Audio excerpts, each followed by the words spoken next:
The crimson sky of Calypso 9 bled across the horizon like molten metal, streaks of ash twisting in the high-velocity winds that roared through the shattered spires of the broken plateau.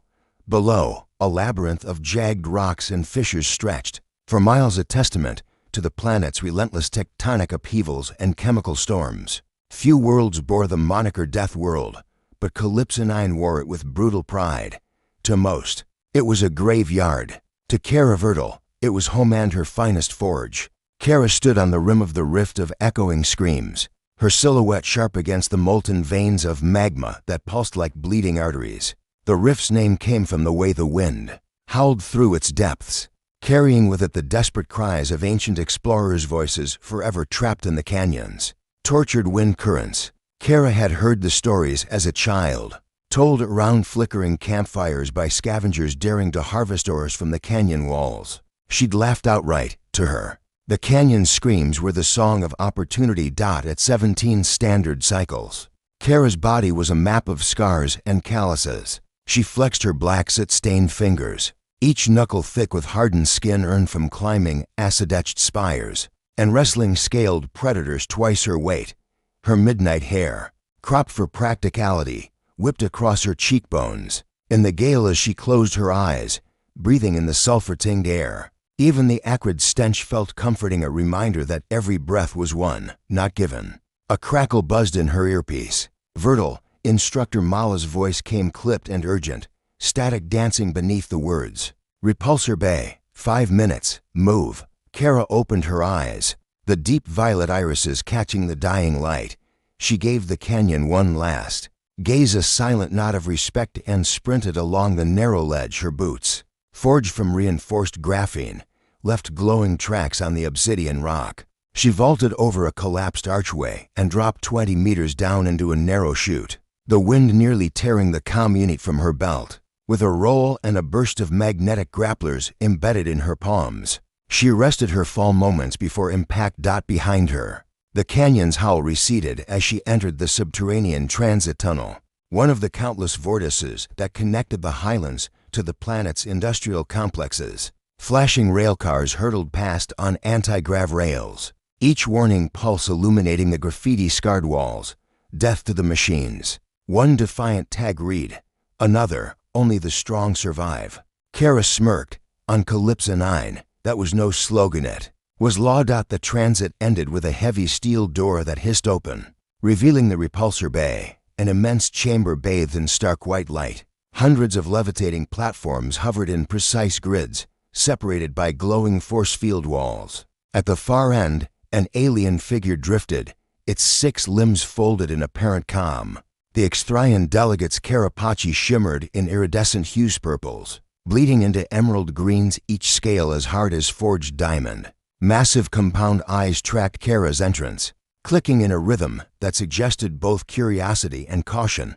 Instructor Mala stood nearby, arms crossed over a chest gleamed with medals and service stripes, his gaze riveted between Kara and the Extrian, anticipation etched in every line of his face.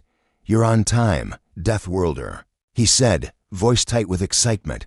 I trust you remembered the parameters? Kara nodded without a word. Protocol dictated that no verbal exchange be initiated until after the first engagement, traditional courtesy among combat analysts. She stepped onto the closest lev pad. As the magnetic field stabilized beneath her boots, sensors hummed to life. Holoprojectors at the ceiling activated, overlaying digital grids and target zones. The pattern danced across the cavern in ghostly blue lines. Kara raised her visor's data stream, scanning the environmental readouts. Gravity at 1.8 grams partial, oxygen saturation, mild ion radiation, harsh but nothing she hadn't endured since infancy. Mala tapped his datapad. This is a controlled demonstration, he reminded. No lethal force. Disable only. He didn't meet her eyes as he spoke, his attention glued to the Extrian, which now unfolded its 4 limbs and flexed talon-like digits, without waiting for further command. Kara advanced. Each step was measured, silent. She knew the Extrians' reputation. In formal encounters, they valued ritualized combat, even in assessment drills. But deadliness masked in ceremony meant nothing to a Deathworlder raised on instant termination. To her, the ritual was only as valuable as the lesson it imparted. The Extrian clicked twice a sign to proceed. It lunged. 6 powerful limbs propelled it forward, its weight distributed across 3 anchored claws, propelling the rest in a sweeping arc. Kara's reflexes, honed through years of navigating collapsing caverns and dodging acid spray wyverns, kicked in. She sidestepped, driving her shoulder into its flank. The Carapace rang like struck metal, but held firm. Sensors captured every nuance impact force, angle, pressure distribution. Kara twisted into a fluid grapple, aiming to seize control of one of the Extrian's 4 limbs. The alien anticipated the move, whipping its limb back in a reverse strike. Its claw sliced through the air, aimed at Kara's head, but the crackle of her neural implant delivered milliseconds of predictive analysis. It would miss high by 20 centimeters. She ducked, rising beneath its arm to deliver an uppercut to a softer membrane joint. The punch glowed with enough force to dent the outer carapace. The Extrian reeled, mandibles clicking in alarm. Feedback from her suit registered microfractures in its armor. Kara withdrew, pressing a thumb to her comm. Report, joint integrity compromised at to 60 microfarads. Prepare for blowout. Mala's voice crackled back. Stiff, understood. Continue. She circled, observing the alien's recovery pattern. It shifted weight for legs anchoring. 2 forelimbs poised. Kara recognized the classic Extrian feint. A lunge followed by a hook pivot designed to unbalance a smaller opponent. With a grin, she baited it, stepped into the lunge, then twisted under the hook, drove her shoulder into its flank again, spinning it off balance. Energy fields flickered as the alien crashed into a force field wall. The impact sent shockwaves through the pad, spray painting ripples of distortion onto the grid. Kara seized its momentary stun. She leapt, wrapping her arms around one of the pinned forelimbs, rotating her body with gravity manipulators engaged. With a focused twist, she heard the satisfying give of cartilage yielding. The Extrian shrieked a sound that rattled every metal beam in the bay. Its limbs spasmed uselessly, then went limp. Kara released it, landing softly as the creature collapsed to its 4 remaining legs, mandibles clicking spasmodically. The holosensors counted disable. Silence. Only the quiet hum of power conduits filled the chamber. Kara straightened her stance, visor lowering. She flicked a hand at the grids, dispersing the target overlays. The alien's eyes, now dim, tracked her with something that might have been off. One could read Extrian expression. Mala exhaled, shoulders sagging. Well done, Vertil. I thought you'd take longer. He tapped his datapad, pausing the recording feed. Analysis. Will take hours, but this is extraordinary. Kara merely nodded, flexing her fingers and cracking her neck. The canyon wind had nothing on her instincts. Here, beneath artificial lights and magnetic fields, she'd proven what the Deathworlders always said, that the crucible of Calypso 9 forged warriors beyond reckoning. Above, the bay's access tunnel slid open once more. Fresh recruits, wide-eyed and trembling, entered to begin their own trials. Kara exchanged one final glance with Mala, then strode toward the exit, already chasing the next horizon of challenge. On Calypso 9, survival was only the beginning. The repulsor bay's massive doors slid shut with a pneumatic hiss that resonated through Kara Vertil's bones. She stood at the threshold for a heartbeat longer, letting her gaze sweep over the chamber's stark geometry. 600 levitating platforms, each calibrated to support up to 5 tons. Force field emitters embedded in the ceiling like cold, unblinking eyes, and data nodes lining every panel, ready to record terabytes of sensory feedback. Under the harsh white lights, the bay looked less like an arena and more like a cathedral of controlled violence. At the center hovered the Extrian delegate, its 6 limbs folded like the petals of some nightmarish flower. Each limb bore triple joints, sleek ridges of bone-hard carapace, and clusters of bioluminescent nodules that pulsed softly, casting iridescent shadows across the metal floor. The creature's compound eyes, dozens of hexagonal facets in concentric patterns, tracked Kara's every movement with uncanny precision. Instructor Mala hovered at a raised control station, fingers dancing across holo controls. The datapad in his hand projected a translucent screen in the air. Scrolling through calibration logs and diplomatic memos, Kara flicked a glance at it, noticing one line highlighted in red. Any excessive damage jeopardizes the treaty. Beneath it, another note reminded Mala, maintain non-lethal protocol. Disable only. Kara inhaled. Tasting the faint ozone tang of the repulsor fields, she stepped onto the nearest love pad. Magnetic grips activated, anchoring her boots as the platform silently lifted to meters off the ground. The Extrian didn't flinch. Predators from the overmined asteroid belts had nothing on these Deathworlders. It seemed, Delegate Threxel, Mala began in the universal trade tongue. We appreciate your willingness to demonstrate your combat capabilities.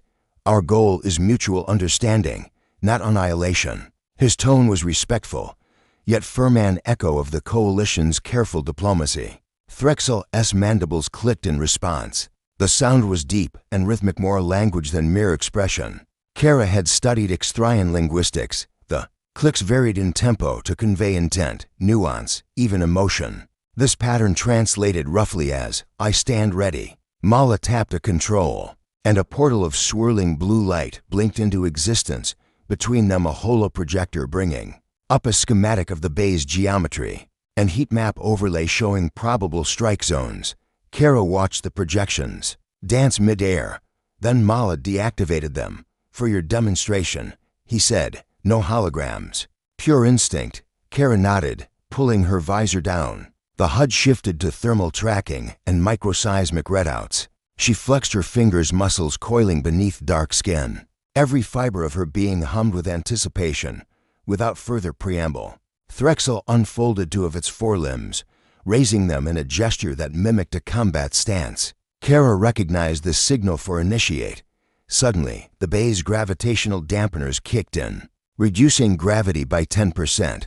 The subtle shift made all movements feel slightly surreal, like punching through water instead of air. Threxel lunged first, a whip-fast strike aiming for Kara's midsection. She twisted aside, the air whooshing as its carapace missed her ribs by mere centimeters.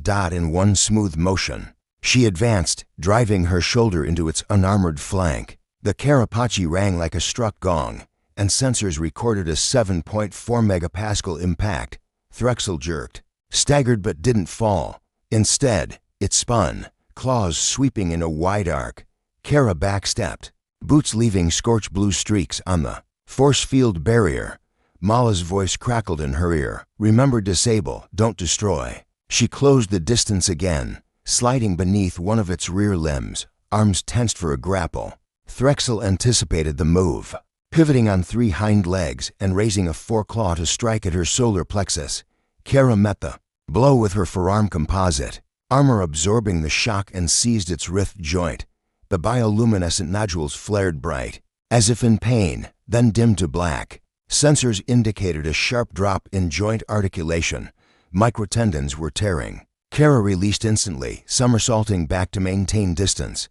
Threxel shrieked a high-pitched, dissonant note that reverberated through the bay's force fields. It folded the injured limb against its body and raised the other foreclaw in a defensive posture. Kara's visor blinked warnings. Structural integrity at joint 2 was below 20%. She had them where she wanted. One weapon crippled, the other hesitant. She advanced, slow and deliberate, each step testing the weakened gravity's limits. Threxel squared up, clicking rapidly, querying her next move. Kara paused a fraction of a second, then feinted left and rolled into a sweeping leg kick that struck the Extrian's knee joint. The creature collapsed onto two legs, then pitched forward, its heavy bulk folding awkwardly. The sable confirmed, the HUD intoned. A green flash rippled across the data feed. Kara withdrew to the center of the bay, wrists raised in a gesture of surrender. Silence fell. Only the hum of the magnetic field and the low buzz of electricity broke the quiet. Kara's breathing echoed in her helmet. Threxel lay prone, its mandibles clicking in a stuttering pattern that signaled both distress and respect. The creature's crown crest lowered slightly, an Extrian bow of acknowledgement. Mala let out a breath. Remarkable. He tapped his datapad, replaying the engagement from multiple camera angles. The powerful sweep of Kara's shoulder, The pinpoint grapple, the crippling leg strike, your precision. I've never seen anything like it. Kara lifted her visor, sweat beaded at her temples, and her dark hair stuck in clumps around her face. She offered no boastful grin, just a steady, calm gaze. On Calypso 9, the difference between victory and death is measured in milliseconds.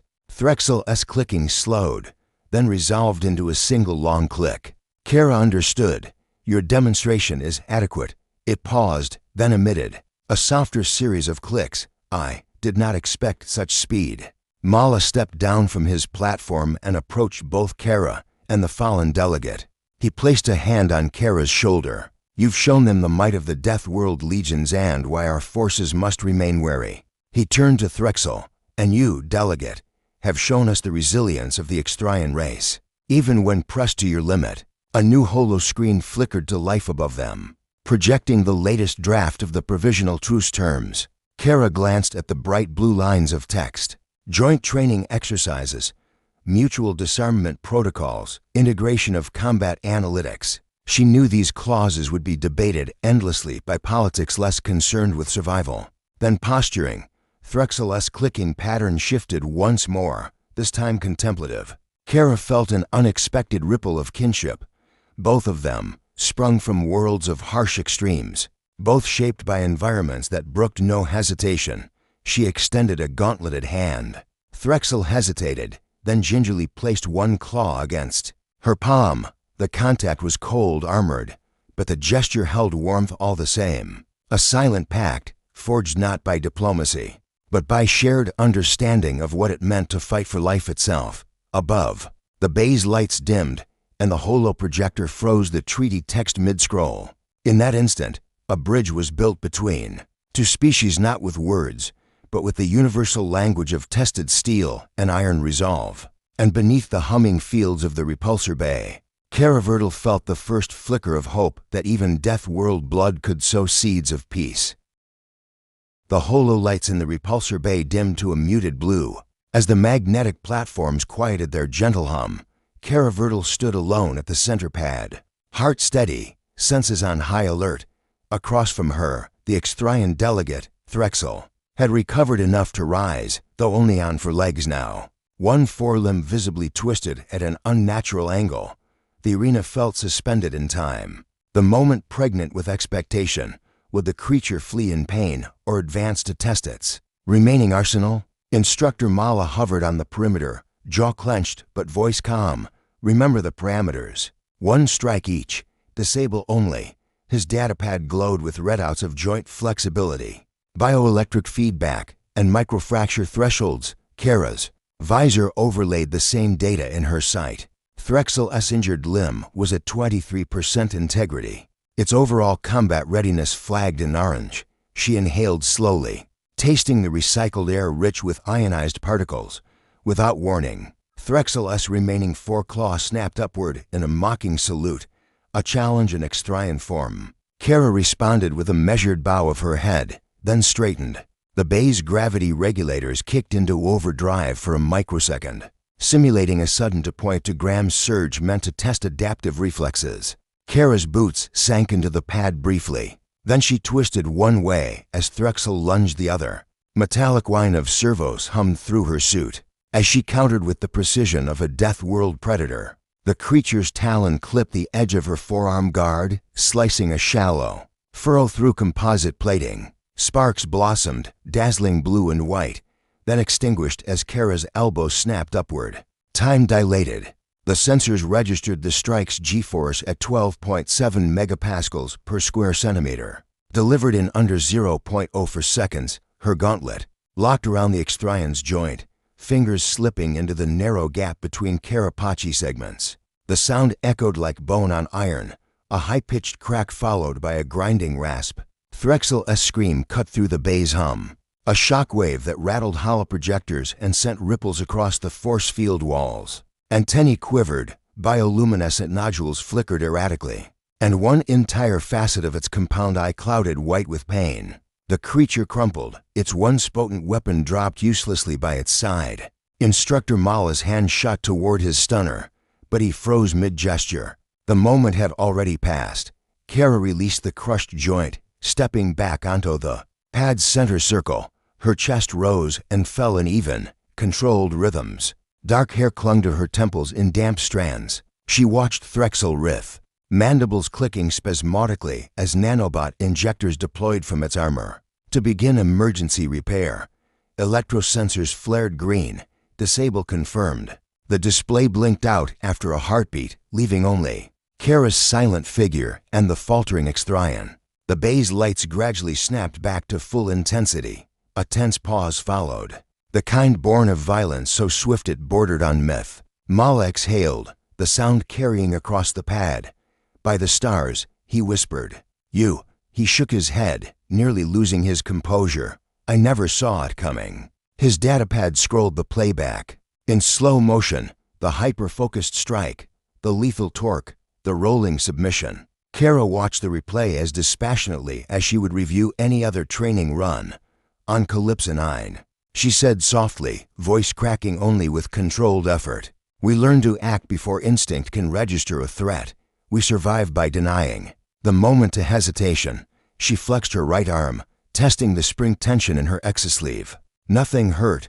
All systems normal. Threxel, now stabilized, emitted a single long click, an Extrian signal of both defeat and grudging respect. It curled its broken tentacle against its body, antennae drooping. Kara approached cautiously, visor lifting to reveal her calm violet eyes. Your next limb's your choice, she offered in the universal trade tongue. Stand and concede, or kneel and learn. The creature hesitated, then lowered its head in a gesture eerily akin to a bow. The conflict was over. No further disabling moves would be required. Kara stepped away, giving Threxel space to rise. Mala joined her at the pad's rim. Curiosity mingled with something like awe in his gaze. You didn't just win, he said, voice low. You redefined the parameters of this exercise. He tapped his datapad again, this time tagging sections. Of the treaty draft, clause for point 2. Prohibition on irreversible damage now flagged for removal. The data streams of the experiment fed into Coalition archives, destined to shift doctrine across 1,000 worlds. Kara looked back at the fallen Extrian, breathing through the suit's filtration unit. In the crucible, she murmured, weakness is the only casualty. Then, without another word, she turned toward the exit tunnel, the bay doors sliding open to admit bright corridor lights. Behind her, Instructor Mala stayed a moment longer, replaying that brutal snapshot in his mind. And deep inside the repulsor bay, where death danced on the edge of mercy, the legend of the Deathworld girl and her snap before the blink strike took root, a story that would ripple through both Coalition academies and Extrian war councils alike, a testament to the cost of underestimating a child forged in the fires of Calypso 9. The repulsor bay's airlock doors slid open with a soft hiss, spilling Caravertal into the narrow corridor beyond. The scent of lubrication oil and recycled air was a welcome change. From the charge hum of the combat chamber, her boots, still faintly scuffed with ultramarini sparks, clicked against the metallic floor plates as she strode toward the observation gallery. Behind her, the bay went silent once more. Only the muted whir of containment fields hinted at the fallen. Extrian's presence dot in the glass-walled lounge. Coalition officers and Extrian diplomats clustered around holotables, their faces lit by the shifting glow of treaty drafts and medical readouts. The earlier tension had cracked open into a flurry of debate. Some envoys whispered of protocol breaches. Others eyed Kara's recorded performance with grudging admiration. Instructor Mala waited by the entrance, arms folded, eyes grim but proud. Vertal, he called softly, gesturing to a vacant seat beside him. She dropped onto it, visor retracting to reveal the faint sheen of sweat and the hard set of her jaw. Analysis is still coming in, but preliminary reports are unanimous. You went beyond mere disabling. You demonstrated true lethal efficiency. Kara's violet eyes flicked to the holoscreen above. It displayed a 3D reconstruction of the bay, her strike replayed in ghostly tracings of force vectors and muscle activations. Beside it, a scrolling text line urged caution. Potential treaty violation detected. Irreversible damage inflicted. She nodded, unfazed. I followed the mission parameters. I disabled a weapon, not the being. A breathless whisper swept through the gallery as a senior coalition envoy stepped forward. His uniform bore the insignia of Admiral Torrance, a man whose smiles were as rare as meteor showers. "Miss Vertle," he began, voice even, "while your prowess is undeniable, you must understand the gravity of your actions. The provisional truce hinges on our capacity for restraint." He glanced at the Extrian diplomats, whose mandibles clicked in measured sympathy. This could unravel weeks of negotiation. Instructor Mala placed a steady hand on the envoy's shoulder. "Admiral, with respect." The Extrians respected restraint until they engaged a Deathworlder. Kara's demonstration was exactly what we needed, proof that aggression will be met with overwhelming response. It ensures mutual caution. An Extrian delegate, its armored crest tilted in what humans would call a nod, stepped forward. The universal translator crackled before emitting a calm, resonant voice. "Kara Vertle has shown the strength of the Deathworld legions. We concede that any future aggression against the coalition will carry an unacceptably high cost. Let this proof stand as a guarantee of peace." Its clicking faded. The universal voice lingered. "We shall amend clause for point 2 to allow controlled disabling force in negotiations." Murmurs of assent rose in the gallery. Admiral Torrance's stern features softened infinitesimally as he released a breath. "Very well. The delegates have spoken." He tapped his comm badge. "Secure the repulsor bay's recordings and integrate the amended clauses. Report to command and to standard cycles." Kara rose from her seat, meeting Mala's gaze. "Sir," she said, voice steady, "with permission, I'd like a full debrief on the systemic updates to our combat protocols, and I request reassignment to the Strategic Analysis Division. My skill set could refine the Empire's deterrence calculations." Mala's brows lifted. "You want a desk job after this?" She allowed a brief, wry smile. "Only if it means the galaxy spends less time underestimating Deathworlders." He chuckled softly. "You never change." "Very well, I'll forward your request. But for now, Kara, you should rest. Medics want to run full diagnostics, mental as well as physical. We don't want another incident." She inclined her head. "Understood." Turning, she passed through the crowd of officers and delegates, their attention following her every step. The weight of their stares was strangely comforting, an affirmation that she mattered beyond the scars on her knuckles and the legends they already whispered. In the bay's corridor, a red alert light blinked on above a side hatch. A soft chime summoned her to the med deck. Kara paused, running a hand over her fractured elbow. Healed, but locked in the memory of that devastating snap. A small part of her wondered if the Extrian joint would ever serve again. The rest told her to move forward. Pain was a tool, not a prison. Stepping through the hatch, she entered a softly lit chamber lined with stasis pods and diagnostic arrays. Medics in biohite suits surrounded her, data scanners hovering over her arms, spine, and neural implant. She stood motionless as the scanners pulsed, projecting holographic grids across her body. "Exceptional recovery," one medic murmured, eyes on her vitals feed. "Even for a Deathworld native. Your bioregeneration is off the charts. Neural reflexes lag by only 0.02% after high G stress, practically negligible." Kara inclined her head, letting the praise roll off like water on obsidian. "Thank you. Anything else?" The lead medic hesitated, then tapped another panel. "Mentally, you're stable. Cortisol levels slightly elevated, but within acceptable post-combat range. Recommend a light dietary supplement and rest cycle duration, 6 hours. He offered a small smile beneath his visor. "Try not to snap any more elbows, Colonel." Her lips quirked at the title, Colonel Vertle, an empty rank until she formally joined Strategic Analysis. "I'll consider it," she replied, voice dry. After the medics filed out, she found herself alone in the silent chamber. The hum of life support and the pulse of her own heart were the only companions. Kara Vertle closed her eyes, letting the tension drain from her shoulders. Outside, negotiations would resume, and somewhere in the galaxy, an Extrian legate would tell their own version of the legend of the Deathworld girl who snapped an alien's elbow before anyone even blinked. In that moment of solitude, Kara understood the true measure of her power, not the fractures she left behind, but the fragile peace they upheld. whether in the heat of battle or the cold halls of diplomacy. Her world's harshest lessons had forged her into an instrument of deterrence and, perhaps one day, an instrument of hope. She opened her eyes, determination shining in their violet depths. The crucible on Calypso 9 had tempered steel, but it had also revealed the fire within. And fire, once stoked, could light the path forward for a galaxy perched on the razor's edge.